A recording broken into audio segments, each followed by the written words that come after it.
জামাত এনসিপির সরকার ক্ষমতায় আসলে একটা জিনিস ধরে রাখতে পারেন, বাংলাদেশ থেকে দুর্নীতির উচ্ছেদ হবে। তারপরে আমরা বাংলাদেশকে একটা দরিদ্র বান্ধব রাষ্ট্র হিসেবে গড়ে তুলব। শুধু দরিদ্র বান্ধব না, আমরা বাংলাদেশকে মানুষ বান্ধব রাষ্ট্র হিসেবে গড়ে তুলব। আমরা কাউকে শাসন করতে চাই না, আমরা কারো উপরে আধিপত্য কায়েম করতে চাই না।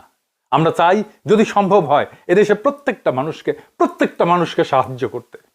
আপনি সংখ্যাগুরু হন, সংখ্যালঘু হন, আপনি যে কোনো ধর্মের হন না কেন, আপনি সাঁওতাল হন, গারো হন, চাকমা হন, পাহাড়ি হন, সমতলি হন, আপনি খ্রিস্টান হন, আপনি মৌলবাদী হন, আপনি নারী হন, পুরুষ হন, হিজড়া হন, এই রাষ্ট্রে আপনি আগে মানুষ, তারপরে নাগরিক। আমরা জানি একজন মানুষ আরেকজন মানুষকে কষ্ট দিয়ে বাঁচতে চায় না। মানুষ চায় একে অপরের সুখের ভেতর দিয়ে বাঁচতে, আরেকজনের দুঃখের উপরে দাঁড়ায় না। আমাদের সবার ভেতরে ওই মানুষটাকে মেরে ফেলা হয়েছে এই 55 বছরে।